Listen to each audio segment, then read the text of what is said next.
Hello friends, मैं विकास इस video में लेकर आया हूँ 2016 सितंबर में जो सीटेट की एग्ज़ाम हुआ था उसके क्वेश्चन। तो उस क्वेश्चन को देखते हैं हम इस वीडियो में।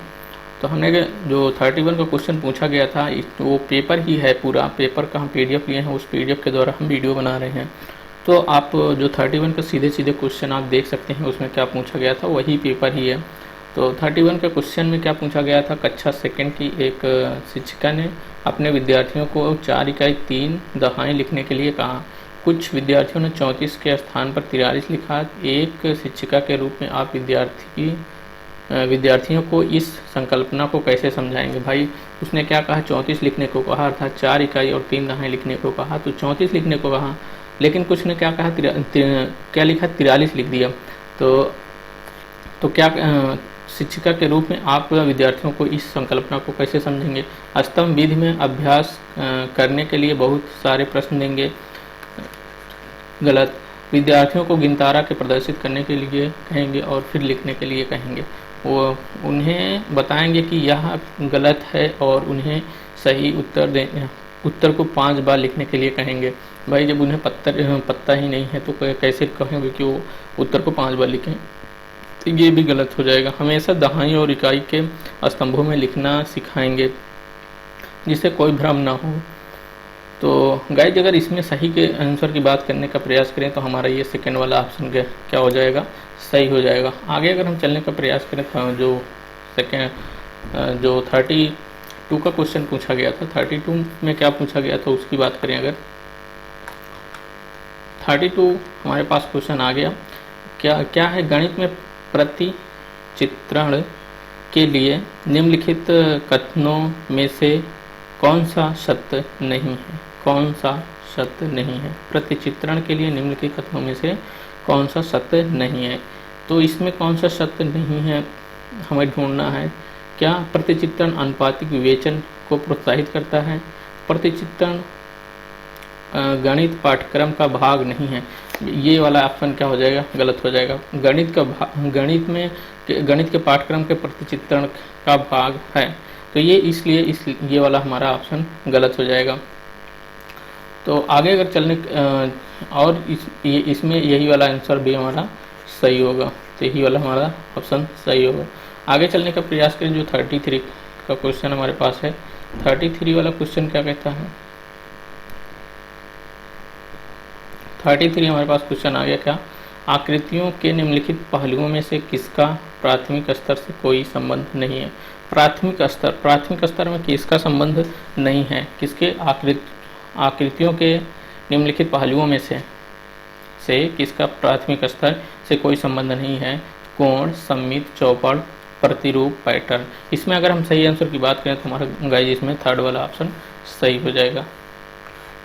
और चलते हैं हम 4 नंबर जो 4 नंबर का क्वेश्चन अर्थात 34 नंबर का जो क्वेश्चन आया हुआ है, 34 वाले में है गाइज कि इसमें क्या है, गणित, खेल और पहेलियाँ मदद करते हैं। गणितीय खेल और पहेलियाँ मदद करते हैं, किसमें मदद करते हैं, गणित के प्रति सकारात्मक अभिवृत्ति को विकसित करने में। बिल्कुल गणित को सकारात्मक अभिवृत्ति विकसित करने में करेंगे, क्यों, अगर आप गणितीय खेल को खेल रहे हैं तो। और गणितीय खेल कर रहे हैं तो क्या करेंगे, प्रतिदिन विचारों के संबंध को स्थापित करने का प्रयास करेंगे।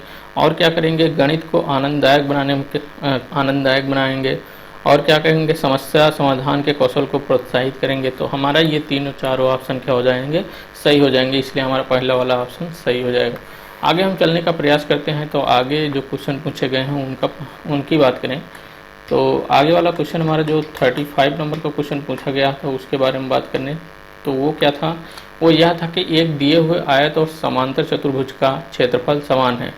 एक दिए हुए आयत और समांतर चतुर्भुज का क्षेत्रफल समान है, परंतु कक्षा 4 के अनेक शिक्षार्थियों ने उत्तर दिया कि समांतर चतुर्भुज का क्षेत्रफल अधिक है।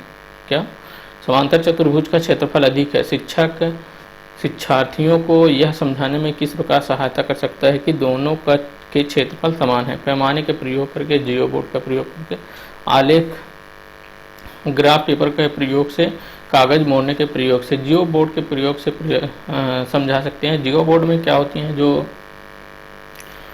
अर्धचालित, उसमें जियो बोर्ड में अर्धचालित पिनें लगी होती हैं जिसके सहायता से हम उसको मतलब उसको जिसके सहायता से हम उसे समझा सकते हैं। अर्थात इसमें क्या हो जाएगा, सेकंड वाला ऑप्शन हमारा सही हो जाएगा। आगे अगर हम चलने का प्रयास करें तो आगे हमारा आगे हमने आगे कौन सा क्वेश्चन पूछा गया है, 36 नंबर के क्वेश्चन में क्या पूछा गया है देखते हैं। 36 नंबर के क्वेश्चन में पूछा गया है राष्ट्रीय पाठ्यचर्या की रूपरेखा NCF 2005 के अनुसार प्राथमिक स्तर पर गणित शिक्षण का उद्देश्य निम्नलिखित में से कौन सा नहीं है। गणित शिक्षण का उद्देश्य निम्नलिखित में से कौन सा नहीं है अगर बात कर रहा है तो गणित को बच्चे की ज़िंदगी के अनुभवों का भाग तो बनना चाहिए ना। समस्या समाधान और समस्या प्रस्तुत करने के कौशल को प्रोत्साहित करना, ये गाइज हमारा ऑप्शन गलत हो जाएगा। तर्क संगत विचारों को प्रोत्साहित करना, ये भी सही हो जाएगा। गणित में उच्चतर और अमूर्त पढ़ाई की तैयारी करना, ये भी सही हो जाएगा और ये भी सही। तो हमारा जो ऑप्शन ये गलत हो रहा है तो अर्थात हमारा यही वाला ऑप्शन क्या हो जाएगा, सही हो जाएगा। हमारा ऑप्शन यही सही हो जाएगा। ये 2005 की जो NCF रिपोर्ट है उसमें ये नहीं कहता कि आप समस्या समाधान तो करो और फिर समस्या को प्रस्तुत कर दो, ये वो नहीं कहता। तो आगे अगर हम चलने का प्रयास करें, जो 37 नंबर का क्वेश्चन पूछा गया है, 37 नंबर में क्या पूछा गया है उनकी बात करने का प्रयास करते हैं। तो 37 नंबर के क्वेश्चन को देखते हैं। 37 नंबर का क्वेश्चन क्या कह रहा है कि 29,503 में 5 के स्थानीय मान और 32,071 में 7 के अंकित मान में अंतर।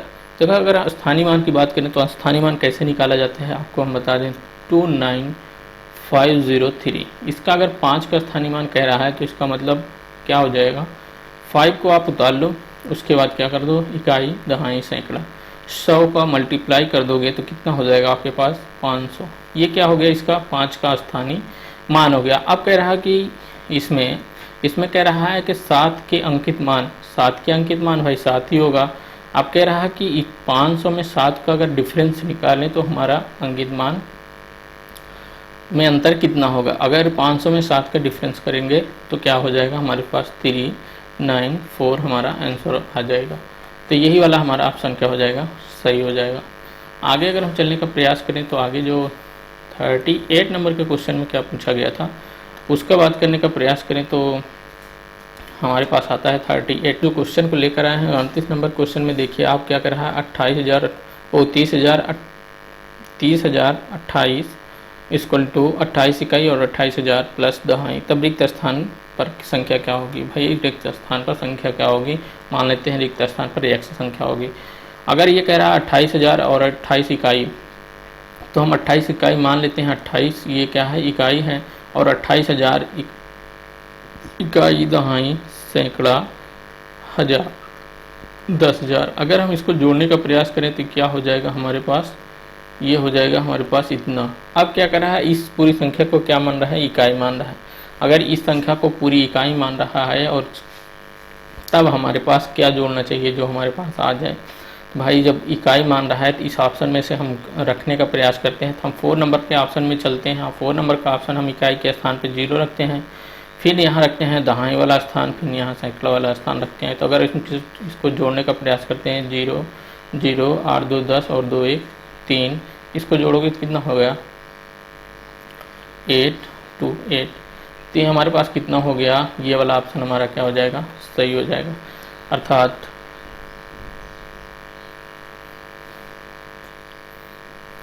तो इसमें कौन सा ऑप्शन हो जाएगा, 4 नंबर का ऑप्शन हो जाएगा। हमारे पास 28,028 था, तो इसमें 28 में क्या करेंगे हम, 200 और जोड़ देंगे तो ये 30,000 हो जाएगा। तो क्या हो जाएगा, 30,028 हो जाएगा। तो इसमें 4 नंबर वाला ऑप्शन सही हो जाएगा। तो आगे चलने का प्रयास करते हैं। आगे हमारा जो 39 नंबर का क्वेश्चन था, 39 नंबर के क्वेश्चन में क्या है, 39 नंबर का क्वेश्चन देखने का प्रयास करते हैं। क्या है 39 नंबर का, जब 80,808 को 108 से भाग देने पर प्राप्त शेष जो है 90,909 को 109 से भाग देने पर प्राप्त शेषफल से भाग दिया जाता है, तब भागफल है। देखो अगर आप 80808 अगर इसको हम क्या करेंगे, इतने से भाग देंगे तो ये आएगा 24। और फिर क्या कह रहा है कि 90909 में अगर 109 से भाग दोगे तो ये आएगा 3। अब क्या कह रहा है, तो इसमें जो शेषफल इतना आ रहा है, ये शेषफल इसमें आएगा, इतना शेषफल इसमें आएगा। ठीक, ये शेषफल जो आ रहा है इसका और इसमें जो शेषफल आ रहा है, इस शेषफल से इसमें भाग दोगे जो आएगा हमारा वही आंसर हो जाएगा।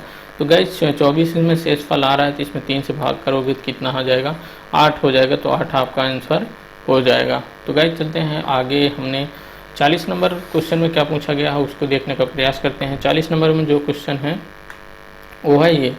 40 नंबर क्वेश्चन क्या करता है, 603 multiply by 28 equal to 63 multiply by 4 into x.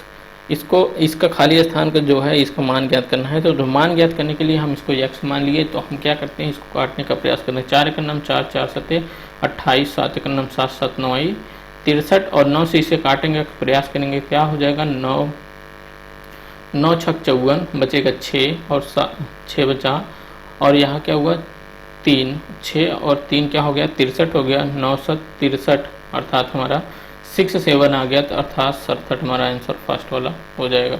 आगे चलने का प्रयास करें तो आगे क्या हमने क्वेश्चन रखा है, या मतलब आगे क्या क्वेश्चन पूछा गया है उसका देखने का प्रयास कर रहे हैं। आगे क्वेश्चन पूछा गया है 41 में पूछा गया है कि 200 और 400 के बीच 30, 45 और 60 का सबसे छोटा सार्वगुणज और 15, 24 तथा 45 का सबसे बड़ा सार्वगुणज बराबर है। किसके बराबर है भाई, देखने का प्रयास करें तो इसमें क्या हो जाता है, अगर कह रहा है सबसे छोटा सार्वगुणज की बात करें तो आपको हमेशा क्या निकालना है, आपको निकालना है एलसीएम निकालना है। एलसीएम 30, 45 और 60 का एलसीएम क्या हो जाएगा अगर आप निकालोगे तो ऐसे 3 दहम 30 और 15 तिया 45 और क्या हो जाएगा 20 तिया 60। फिर क्या करोगे 2 से मल्टीप्लाई करो, 2 पंचे 10, 15, 2 दहम 20। 5 से करोगे तो 5 का नम 5, 5 तिया 15, 5 दूनी 10 और फिर क्या 2 और 3 से ये कट जाएगा,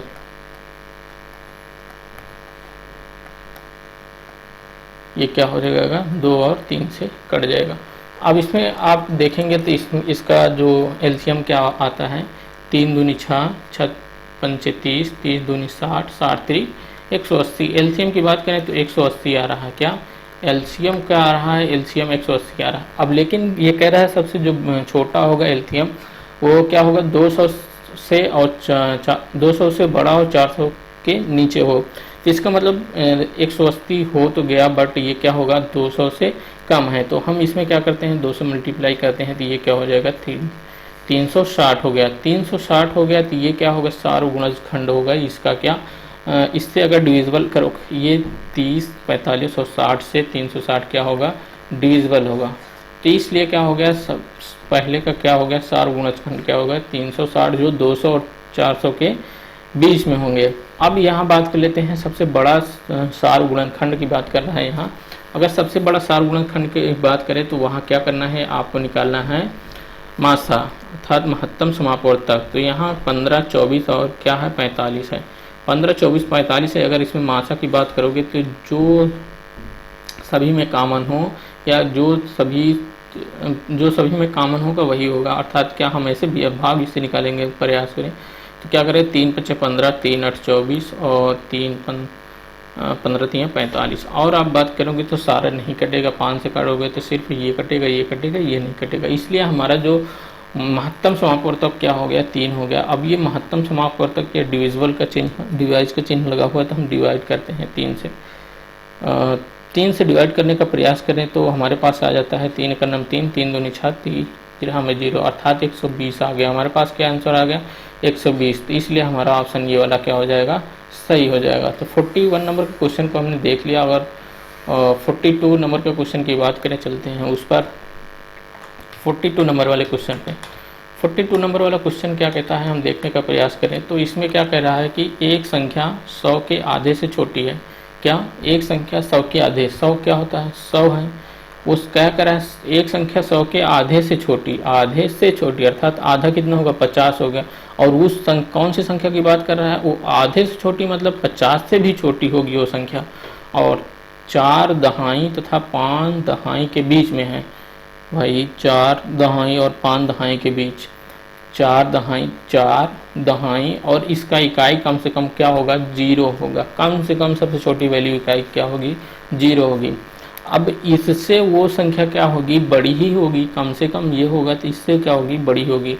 और क्या करें आप 5 दहाई से छोटी होगी, 5 दहाई के बीच में होगी अर्थात 5 दहाई और सबसे छोटी संख्या 0 इसका इकाई होगा, इसके बीच में होगी अर्थात इसके पीछे, और इससे बड़ी होगी इससे छोटी होगी। आगे पढ़ने का प्रयास करते हैं तो इसमें क्या कह रहा है, इसके इकाई का अंक दहाई के अंक से 1 कम है। इकाई का अंक दहाई के अंक से 1 कम है। अगर देखो हम ये खुद ही क्वेश्चन में कह दिया है कि 100 के आधे से छोटी अर्थात ये 50 तो हो नहीं सकती, 50 नहीं हो सकती, 49 हो सकती है, या 41, 42, 43 से लेकर 49 के बीच में कोई भी संख्या हो सकती है। तो गाइस हम सबसे छोटी संख्या की क्या माने 40 माने। क्यों माने, क्योंकि कह रहा है कि अगर दहाई का अंक कम से कम दहाई का अंक 4 और 5 के बीच में हो, छोटी संख्या 0 0 मान लिया इकाई का। उसके बाद देखने का प्रयास करते हैं। उसके बाद क्या कह रहा है, इकाई का अंक दहाई के अंक से 1 कम है। अगर मान लें कि हमारी संख्या इकाई का अंक 4 होगी, अब देखो 41 लेकर 49 में दहाई का अंक कितना आ रहा है 4 ही आ रहा है, तो इसका मतलब दहाई वाला अंक उस संख्या में क्या होगा 4 ही होगा। और क्या कह रहा क्या कह रहा है, दहाई के अंक से 1 कम है, 1 कम है, ये दहाई वाला अंक 4 मान लिए, तो इससे 1 कम कौन सी संख्या होगी 3 होगी, अर्थात हमारा संख्या क्या हो गई 43 हो गई। अब और क्या कह रहा है, यदि संख्या में अंकों का योग 7 है, संख्या में अंकों का योग 7 है, भाई इस संख्या का अंकों का योग कर लो भाई, 4 3 बराबर कितना हो गया 7 हो गया, तो इसलिए ये वाली संख्या हमारी ट्रू है। क्या ट्रू है हमारी संख्या, जो हमने इसको लिया है ये सही है।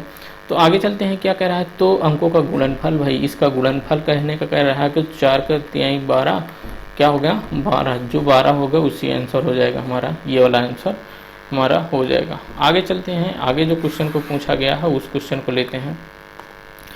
43 नंबर के क्वेश्चन की बात करें तो हम 43 नंबर का क्वेश्चन क्या कहता है कि किसी विद्यालय में 360 विद्यार्थी, क्या किसी विद्यालय में कह रहा है कि 360 विद्यार्थी हैं। भाई 360 विद्यार्थी हम लिख लिया विद्यार्थी हैं, जिनमें से 2/3 लड़कियां हैं। अगर सारे विद्यार्थी 360 हैं, 2/3 लड़कियां हैं, तो लड़कियों की संख्या कितनी हो जाएगी 3 1 9 3 3 2 6 0 12 दूनी 24, अर्थात हमारे पास क्या हो जाएगा 240। इतनी क्या हो गई गर्ल हो गई, इतनी लड़कियां होंगी, और शेष लड़के हैं। भाई शेष लड़के कैसे बचेंगे, अगर 360 में 240 गर्ल हैं, इनको निकाल दोगे तो जो बचेंगे लड़के वो क्या होंगे लड़के होंगे, जो बचेगा वो क्या होंगे लड़के होंगे। अर्थात हमारे पास कितने 120 बॉय, अर्थात लड़के आ गए, 20 से बॉय। लड़कों की संख्या शेष लड़के हैं, शेष कितने लड़के 120 लड़के हैं। अब क्या कह रहा है आगे, यहाँ से शुरू करो, लड़कों की संख्या के 3/4 लड़कियां हैं, खिलाड़ी हैं। लड़कों की संख्या के 3/4 खिलाड़ी हैं। भाई लड़कों की संख्या कितनी है 120, इसका अगर 3/4 कर दें तो हमें खिलाड़ियों की संख्या पता हो जाती है, 4 3 12, अर्थात खिलाड़ियों की संख्या हमारे पास कितनी हो गई 90। इतना क्या हो गए खिलाड़ी हो गए। अगर इतना खिलाड़ी हो गए तो अब क्या कर रहा है, उन लड़कों की संख्या क्या जो खिलाड़ी नहीं है उनकी संख्या। भाई 120 अगर लड़के थे, 120 लड़के थे जिसमें से हमने खिलाड़ी निकाल लिया, 3/4 खिलाड़ी हैं, 90 खिलाड़ी निकल गए। क्या 90 खिलाड़ी निकल गए, तो जितने ना खेलने वाले हैं वो निकल जाएंगे, कितना 30 जो होंगे वो खिलाड़ी नहीं है। क्या खिलाड़ी नहीं है, 30 वाला जो हो जाएगा वो क्या हो जाएगा खिलाड़ी नहीं है। ये हो जाएगा 43 नंबर वाला आंसर। आगे चलने का प्रयास करें तो आगे हमने जो क्वेश्चन रखा है 44 नंबर की बात करें, क्या 44 नंबर की बात करते हैं। जो 44 नंबर का क्वेश्चन पूछा गया था उसका क्या है, 44 नंबर में जो क्वेश्चन पूछा गया, हरीश ने एक स्कूटर 49,553 में खरीदा, उसने इतने का नगद भुगतान किया। भाई क्या कह रहा है 49,553 में खरीदा, 49,553 में खरीदा और क्या कह रहा है कि इतना भुगतान किया और शेष रकम को 37 बराबर किस्तों में देने पर राजी हुआ। भाई शेष जितनी रकम बचती है उसको 37 बराबर किस्त में देगा, तो वो किस्त की मतलब किस्त कितने की बची है तो उसको ज्ञात करना है। तो पहले उसने कितना भुगतान किया है उसको हम घटा देते हैं, तो हमारे पास क्या मिल जाएगा, वो मिल जाएगा कि हमारे पास कितना पैसा बचा हुआ था। क्या अगर हम 6708 अर्थात 8,076 रुपये हमने क्या किया, जमा किया हुआ तो इसको घटाने का प्रयास करें। 13 में 6 गेंद 7 हो जाएगा, 14 में 7 गेंद 7 और यहाँ 4 बचेगा और यहाँ 1, 9 में 60 गेंद 1 और यहाँ बचेगा 4।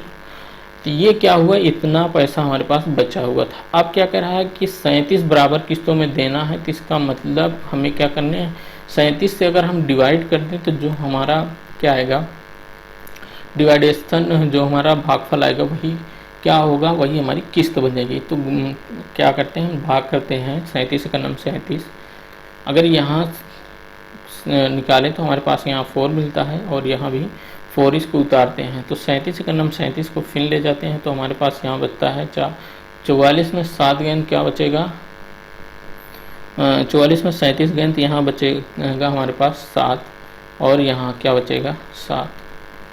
तो हमारे पास फिर तो हम क्या करते हैं, फिर 37 से भाग देते हैं, कितने बार जाता है, 2 बार हमने लेगा, 2 7 14, 2 3 6 1 7, हमारे पास क्या बचा 7 में 4 गेंद 3, फिर 7 को उतारेंगे तो 1 बार गया, तो क्या हो गया 37, ये कट गया। तो हमारे पास भागफल कितना आएगा मतलब 1121 आया। 1121 किस में आ रहा है, ये वाला ऑप्शन हमारा सही हो जाएगा। तो हमने 44 नंबर तक क्वेश्चन को कर लिया होगा। आई होप आपको पसंद आ रहा होगा हमारा ये सेशन। अगर पसंद आ रहा होगा तो तुरंत लाइक कर दीजिए और चैनल को सब्सक्राइब नहीं किए हैं तो सब्सक्राइब कर दीजिए और बेल आइकन को प्रेस कर दीजिए, जिससे कि हमारे जो भी वीडियो अपलोड हो रहे हैं आपको नोटिफिकेशन कंटिन्यू मिलती रहे। तो चलिए हम आखिरी क्वेश्चन को लेते हैं। आखिरी क्वेश्चन में हमने क्या आखिरी क्वेश्चन में क्या पूछा गया है, 45 नंबर के क्वेश्चन का बात करें तो 45 नंबर के क्वेश्चन की बात कर रहे हैं तो कह रहा है कि एक रेलगाड़ी हैदराबाद से शुक्रवार को समय 13:15। 13:15 की बात करें तो अर्थात गाइस जिसकी ये बात कर रहा है कि 12 के बाद क्या आएगा, 13 आएगा, अर्थात 1:15 की बात कर रहा है। क्या 1:15 की बात कर रहा है, ये क्या फ्राइडे की बात है, फ्राइडे की बात है। अब क्या कह रहा है कि फिर क्या कर रहे हैं, चली और शनिवार को बेंगलुरु समय 7:30 पर पहुंची, यात्रा में लगा समय ज्ञात कीजिए। भाई अगर 1:15 पर चल रही है, भाई छोड़ दो, देखो 12 के बाद क्या आता है, 1 आता है, तो इसी को हम क्या कह रहे हैं 13 कह रहे हैं। और 13 का क्या कह रहे हैं 13:15 से चल रही है। भाई यहीं से मान लो आप 12 दोपहर हो गया, 1 दोपहर हो गया, अब इसी से लेकर के शाम 12 बजे तक क्या हो जाएगा 12 घंटे हुआ। देखो अगर इसको छोड़ दो, अभी इसको छोड़ दो, अगर यहाँ से देखो तो यहाँ से लेकर के कितने शाम 12 बजे रात्रि तक कितना हो गया 12 घंटा हुआ, कितना 12 घंटा हुआ, 12 घंटा हुआ ना। अब क्या कह रहा है 1:15 अर्थात 13:15, 1:15 तो 1:15 अगर घटा दोगे तो इसमें आपके पास क्या आ जाएगा, इसमें क्या हुआ 12 में से 1 गया, कितना हो गया 11 हुआ। अब ये 15 मिनट और घटाओगे, इसमें क्या हो जाएगा 10 घंटे 45 मिनट होगा। बताओ सही या गलत, 10 घंटे 45 मिनट हुआ कब, जब ये 1:15 से रात्रि 12 बजे तक कितना चल लिया 10 घंटा 45 मिनट इसने ट्रेवल कर लिया। अब क्या कह रहा, अब फिर देखो 12 बजे रात्रि से बाद फिर AM जो AM में बदलेगा, सुबह में बदलेगा, वो शनिवार हो जाएगा। 12 के बाद जैसे टर्न होगा वो क्या हो जाएगा शनिवार हो जाएगा रात के बाद। तो उसमें क्या हो जाएगा शनिवार में फिर यहाँ से 12 से यहाँ तक काउंटिंग करने का प्रयास करोगे। फिर 12 से अगर हमने यहाँ लिखते हैं, अगर फिर 12 से आप काउंटिंग करने का प्रयास करोगे तो यहाँ आओगे 7 बजेगा, 7 बज के यहाँ कितना हो गया 30 मिनट, अर्थात आपने फिर कितना चल लिया 7 घंटा 30 मिनट चल लिया। आपने निकाला था रात 12 बजे तक 10 घंटा 45 मिनट चले थे, 7 घंटा 30 मिनट और जोड़ दो जो सुबह चल रहे हो, जो मतलब 12 बजे रात्रि 12 बजे के बाद चल रहे हो सुबह तक। तो अगर इसको जोड़ने का प्रयास करोगे तो ये कितना हो जाएगा, 10 7 17 क्या हो जाएगा, यहाँ से 10 7 17 हो गया, 17 घंटा ये हो गया। और ये मिनट को जोड़ने का प्रयास करोगे तो क्या होगा, 45 और 30 अर्थात 75 मिनट हो गया।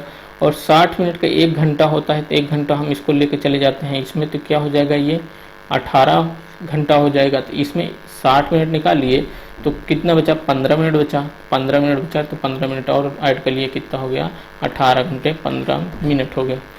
गाइज अगर नहीं समझ में आता तो फिर से समझाने का प्रयास करते हैं। देखो अगर इसने कहा है 13:15 मिनट, 13:15 मिनट का मतलब दोपहर में 1:15 मिनट की बात कर रहा है, 1:15 मिनट दोपहर की बात कर रहा है। तो आपको क्या करना है, रात्रि 12 बजे तक कितना हो जाएगा, वो हो जाएगा 10 घंटे 45 मिनट। आप जोड़ोगे तो कितना हो जाएगा, रात्रि 12 बजे तक 10 घंटे 45 मिनट। उसके बाद अगर बात करोगे तो उसके बाद 12 के बाद क्या हो जाएगा, AM में आ जाएगा, तो वो क्या हो जाएगा, शनिवार में आ जाएगा। तो शनिवार में कितना चल रहा है, वो 7 घंटा 30 मिनट चल रहा है, 7 घंटा 30 मिनट कितना चल रहा है, 12 के बाद 1 2 3 4 5 6 7 बजे के 30 मिनट तक, अर्थात 7 घंटा 30 मिनट चल रहा है। तो इसको जोड़ने का प्रयास करोगे तो आपके पास आ जाएगा, ये कितना आ जाएगा, ये आ जाएगा 17 और ये आ जाएगा 75 मिनट आ जाएगा। अब इस 75 मिनट को हम क्या 60 मिनट प्लस 15 मिनट लिखने देते हैं, ये 60 मिनट इसमें गुड़ जोड़ जाएगा तो ये क्या हो जाएगा, 18 घंटे 15